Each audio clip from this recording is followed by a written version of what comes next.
conhecem, né? Já participaram de missas aqui, quando eu vim celebrar, mas eu sou o Padre Sérgio, estou aqui na Arquidiocese há 1 ano e 5 meses, não tenho ainda uma comunidade, né? Mas auxilio em 2 paróquias, sou colaborador na São José e aqui em Aparecida da Planalto, então são os lugares onde eu mais tenho ajudado durante esse período. E hoje fui convidado para vir aqui falar com vocês um pouquinho sobre uma mãe. Alguém suspeita quem é essa mãe? Uma mãezona. Quem é? Hã? Não é Maria, é outra mãezona. A tia Antônia? Também não é a tia Antônia, essa também é uma mãezona.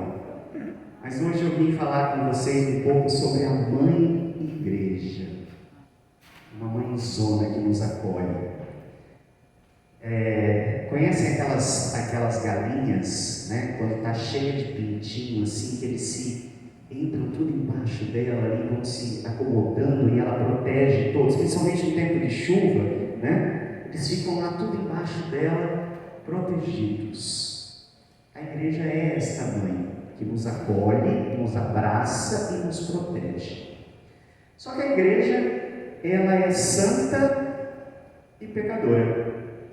Santa porque tem Deus, né? É onde habita Deus. E pecadora, por quê? Pega seu dedinho assim. Levanta, todo mundo, levanta o dedinho assim. Pecadora porque eu estou nela, né? Nós somos pecadores. Então, ela é santa porque Deus nela habita e é pecadora porque eu estou nela e sou pecador, né? Apesar dos esforços que fazemos para estar sempre em estado de graça, mas ainda não conseguimos esta plenitude de não sermos pecadores. Então hoje eu quero partilhar com vocês um pouquinho da história da igreja. Foi me pedido para falar sobre a igreja, como ela começou, o porquê que ela tem esse nome, Igreja Católica Apostólica Romana. Então eu quero partilhar com vocês um pouquinho sobre isso.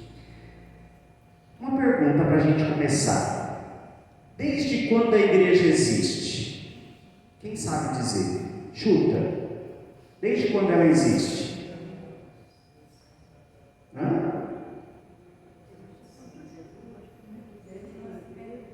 Desde o nascimento de Jesus?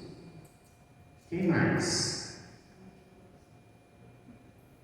Se eu falar para vocês que ela existe desde sempre no coração de Deus, mas ela foi se manifestar a partir de Jesus. Mas a igreja, como a Trindade, ela já existe no coração de Deus desde sempre, né? A Trindade também é assim.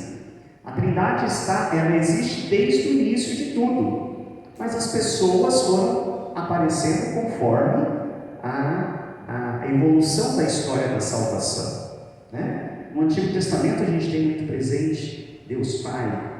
Depois no Novo Testamento ele envia o Filho, e depois o Filho traz o Espírito Santo ali, né? Para conduzir e estar conosco. Então, a igreja, ela está sempre no coração do Pai, mas ela foi instituída por seu Filho Jesus.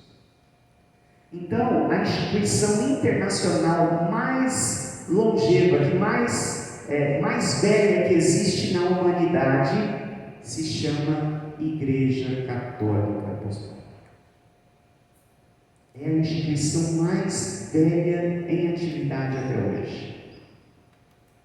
Porque ela foi lá instituída, lá por Cristo, há 2000 anos atrás.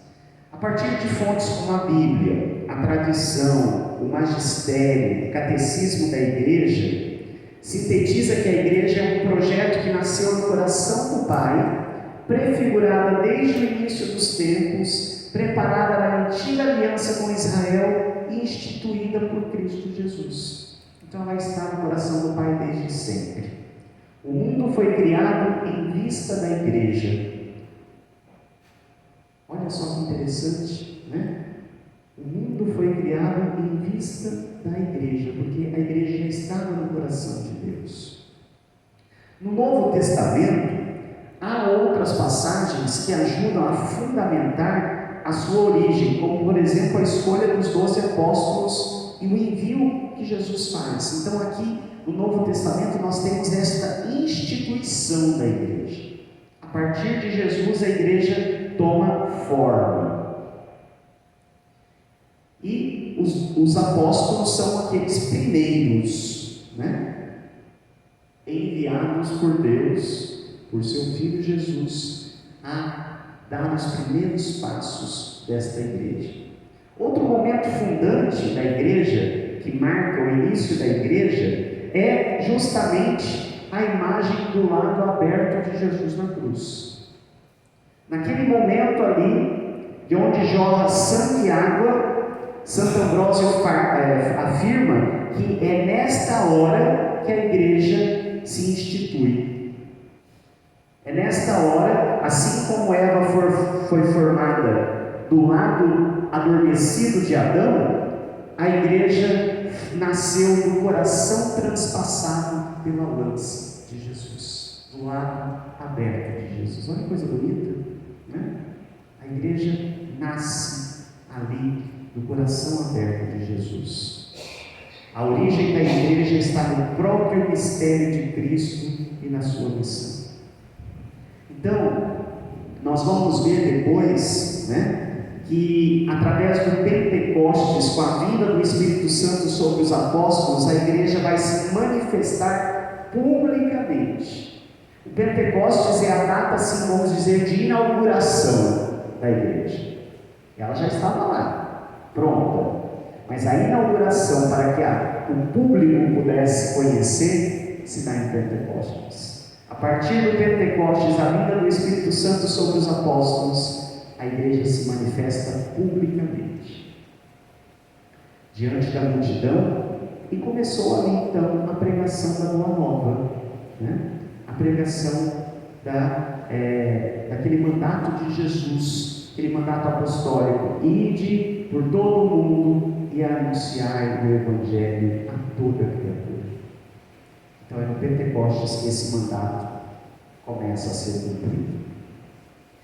Nós vamos ter no Novo Testamento, a partir do livro dos Atos dos Apóstolos, as cartas de Paulo, todas as outras cartas que vêm depois, nós vamos ter o início desta igreja. E não foi um início fácil não, tá? O início da igreja foi de muita perseguição. Os cristãos, os primeiros cristãos, eram perseguidos até a morte, tanto que os apóstolos, né, os 12, depois substituído Judas, né, os 12, quase todos são mártires. Um ou outro só que morreu sem ser mártir, mas os outros todos foram mortos pela fé, por demonstrarem a sua fé. Então, o início não foi fácil, e não só eles, aqueles que eram reconhecidamente cristãos, as autoridades descobriram que eram cristãos, eram mortos. Quantos foram jogados para os leões, né, em praça pública?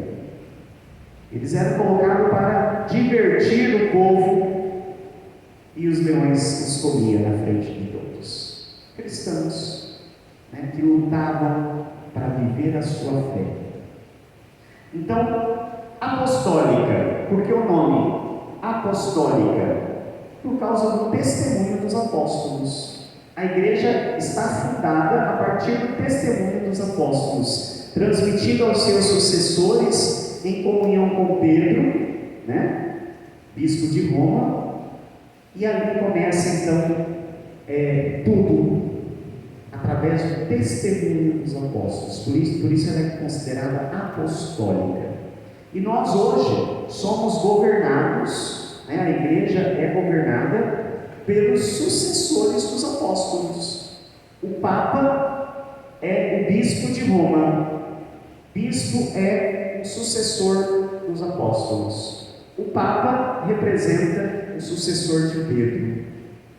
E os nossos bispos são sucessores dos apóstolos. Então ela continua vivendo a partir do testemunho dos apóstolos. Então participam da dimensão apostólica da igreja todos aqueles que receberam o batismo. Então, a partir do momento em que eu sou batizado e professo a fé católica, eu já estou vivendo a dimensão apostólica. Eu já sou chamado a viver esse testemunho apostólico.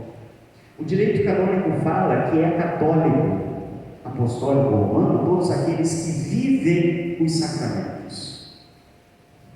Não adianta eu falar que eu sou católico e não participar da Eucaristia, não participar da reconciliação através da confissão, não ter um matrimônio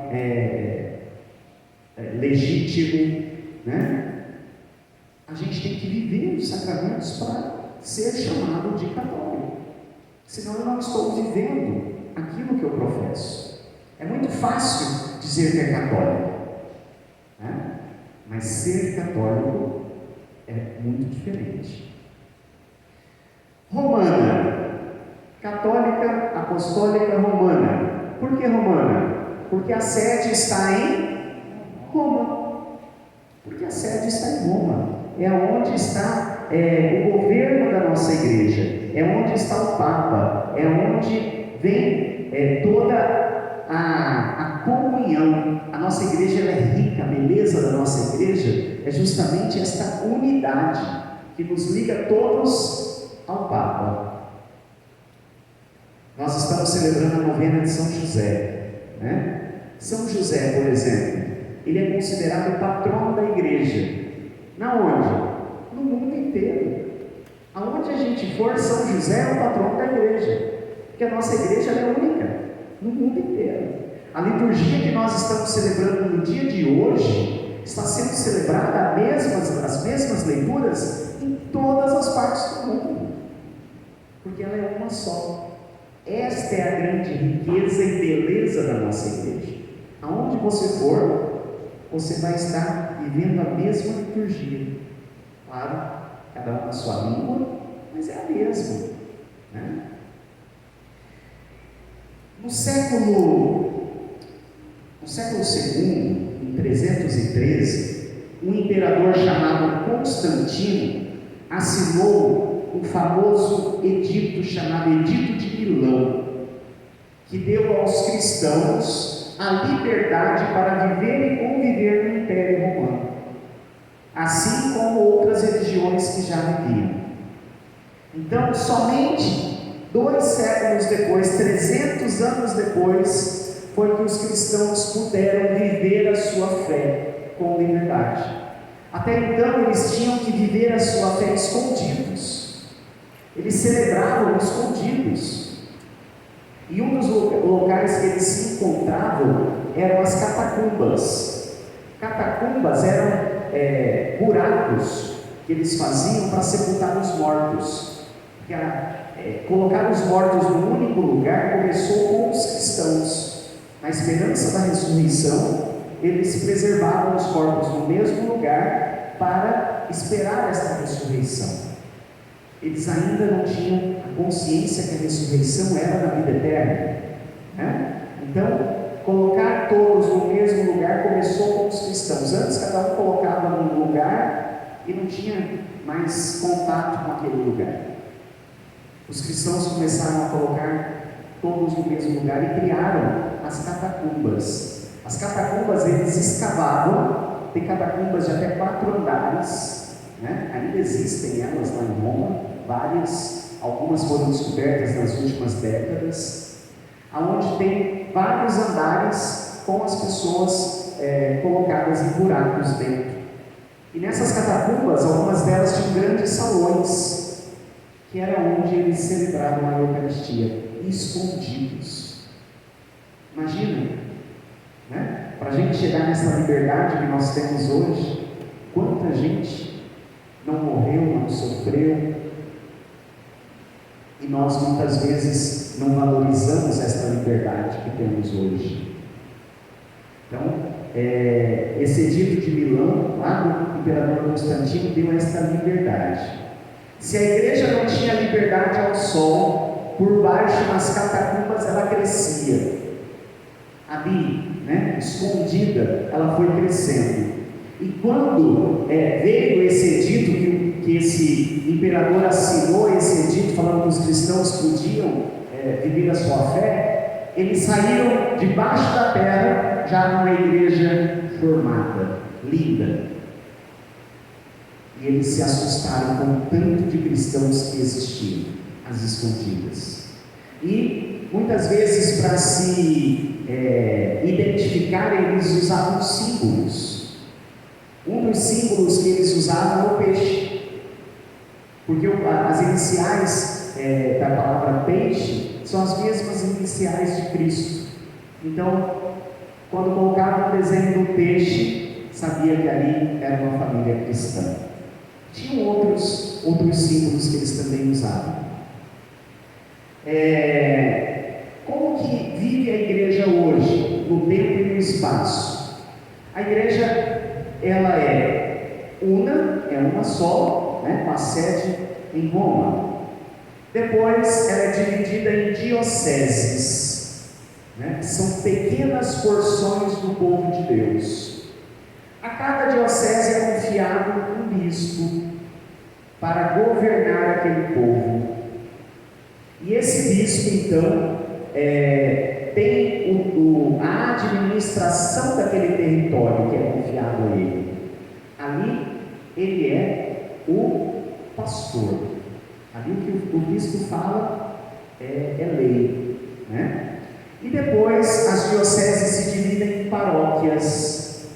Vão diminuindo os grupos para que o atendimento possa ser cada vez mais próximo. Em cada paróquia se coloca um pároco, um padre responsável, a quem o bispo confia aquele povo que mora ali naquela região. Às vezes, na diocese precisa ter mais de um bispo, porque um bispo só não dá conta. A nossa, por exemplo, tem 2. São Paulo tem 5, 6 bispos auxiliares. Cada tamanho vai aumentando os auxiliares. Nas paróquias, às vezes precisa de um vigário. Daí, além do pároco, tem um vigário, às vezes tem mais de um vigário. E assim a igreja vai se estruturando. As paróquias têm as suas comunidades, que são mais específicas dentro de uma vila, dentro de um pequeno bairro, mas todas ligadas à sua sede. E esta sede é ligada à sua diocese, e esta diocese é ligada à igreja de Roma. Sempre interligados, vivendo uma mesma fé, um só carisma. Lembrando que essas divisões são meramente administrativas, para que a igreja possa ir se administrando. A palavra católica, o que significa? Universal. A igreja ela é universal. A referência mais antiga de que se refere à igreja fundada por Cristo como católica, ela era atribuída a Santo Inácio de Antioquia, bispo e mártir do século II, que afirmou: aonde está Jesus Cristo, está a igreja católica. Então, a palavra católica significa universal, a igreja que está em todo o mundo. A palavra vem grega do católicos, que quer dizer aquilo que é conforme o todo, ou universal. Era inicialmente atribuída à igreja como aquela que se destina a todos e está presente em todo lugar. Em todas as cidades existe uma igreja católica. Às vezes, pequenas vilas, às vezes, dentro de uma fazenda, existe uma igreja para atender aquele povo que mora ali na redondeza. Olha só que riqueza, Nos séculos 4 e 5, houve o primeiro grande cisma entre os cristãos. Mais especificamente no ano 1054, houve o cisma entre os cristãos do Oriente e do Ocidente. E daí foi separada a igreja do Oriente e a igreja do Ocidente. Do Oriente foram chamados ortodoxos, e do Ocidente se denominaram católicos romanos, porque a sua ligação é com a Sé Apostólica de Roma.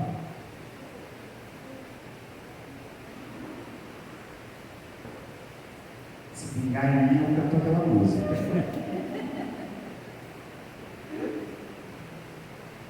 Então, por isso hoje nós temos a Igreja Católica Ortodoxa, né, lá no Oriente, e a Igreja Católica Romana aqui no Ocidente.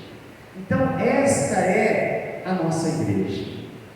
Uma igreja que se fez, né, desde sempre, mas instituída pelo Cristo, colocada em prática após o Pentecostes e que vive até hoje. E hoje, quem é responsável em manter a igreja viva? Faz assim com o dedinho. Eu. Né? Cada um de nós.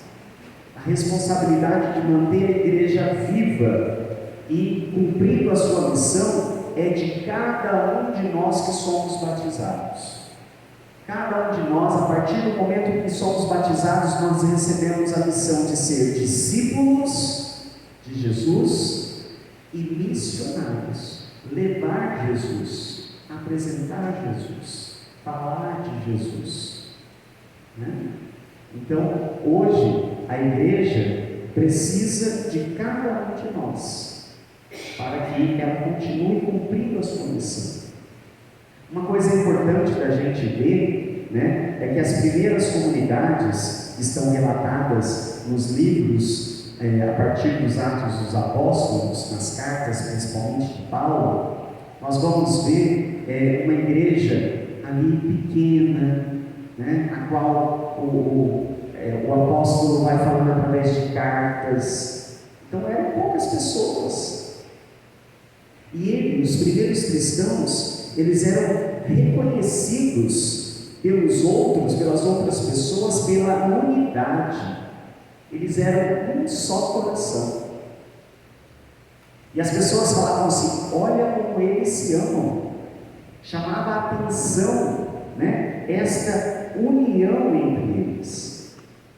Então, hoje, muitas vezes a gente não vive esta união. Por quê? Porque a gente começa a viver numa era em que cada um é por si, e a gente não mais olha pelo outro, não mais se compadece do outro. Muitas vezes eu não sei nem quem é o meu vizinho da direita e nem o meu vizinho da esquerda, não sei nem o nome, não sei nem o que faz, principalmente quem mora em prédio. A gente se tromba de vez em quando nos elevadores da vida, mas não sabemos nada um do outro, né? Então, a gente vai perdendo este encontro com o outro. E o Papa Francisco, nesta quaresma, ele pediu que nós vivêssemos visitássemos duas grandes veredas. Primeiro, o encontro com Jesus na palavra, né? Na palavra de Deus. Encontrar Jesus através dos seus evangelhos, através da liturgia, e encontrar Jesus no outro, encontrar Jesus que vive no outro, principalmente os mais necessitados, os abandonados, os que estão por aí. Então nós somos chamados a viver novamente como os primeiros discípulos, para que as pessoas possam olhar e falar: eu quero ser desta igreja, que olha como eles se amam, olha como que eles vivem uma comunhão, olha como eles são pelos outros. E muitas vezes o nosso testemunho afasta as pessoas da nossa igreja. Quando nós damos mau testemunho, as pessoas se afastam. Não quero ir lá não. Ah lá, o que adianta estar na igreja e fazendo tudo aquilo de errado? Já ouviram isso? Né? Fulano não sai da igreja, mas vive fazendo as coisas erradas. O que adianta? Então o nosso testemunho nos apresenta para o outro. Então, caríssimos irmãos, vamos neste momento diante de Jesus pedir esta graça de ser igreja, mas de ser a igreja que realmente foi instituída por Ele, por Cristo. Ser a igreja do amor, ser a igreja da comunhão, ser a igreja da paz, do encontro, do perdão, da misericórdia. Ser a igreja verdadeiramente fundada por Cristo. Não a igreja que muitas vezes se tornou hoje, mas ser aquela igreja primitiva, aquela, perseguida, mas que tinha os princípios de Cristo presente. O que adianta termos a liberdade e não vivermos os princípios pelo qual o fundador nos apresentou? Então vamos pedir, Senhor, que eu possa verdadeiramente assumir a minha missão como batizado, que eu possa ser verdadeiramente primeiro discípulo, seguir os teus passos, seguir os teus ensinamentos, seguir aquilo que você me deixou de herança nos evangelhos, todos os ensinos ali deixados, principalmente o amor, que eu possa amar antes de tudo, porque se eu amo, o meu coração está aberto para ti e ali tu reinas, porque Deus é amor. Agora, se eu não consigo amar o meu próximo e nem consigo me amar, ali Deus não habita. Eu estou vazio de Deus.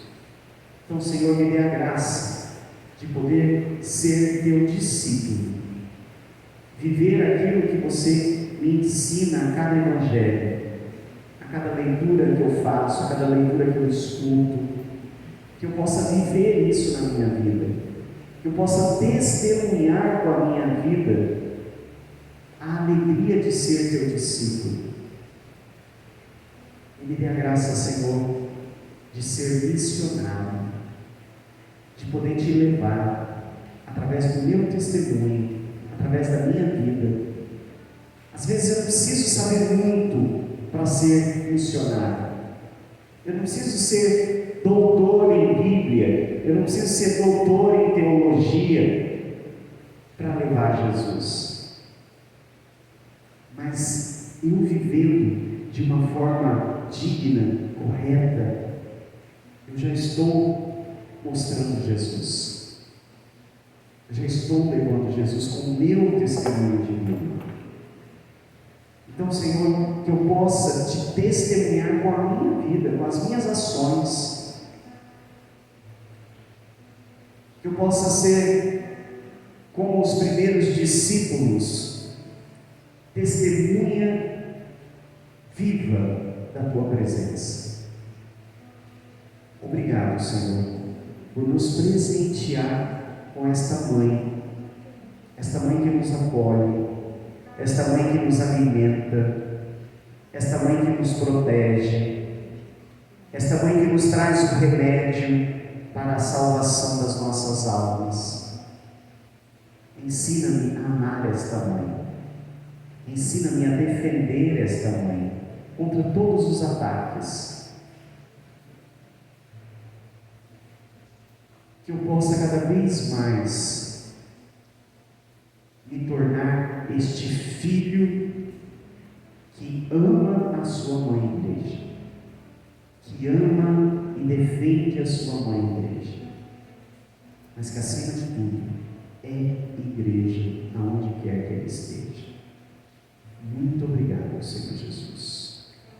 Muito obrigado, eu te louvo, eu te agradeço por ter nos deixado esta mãe para nos acolher.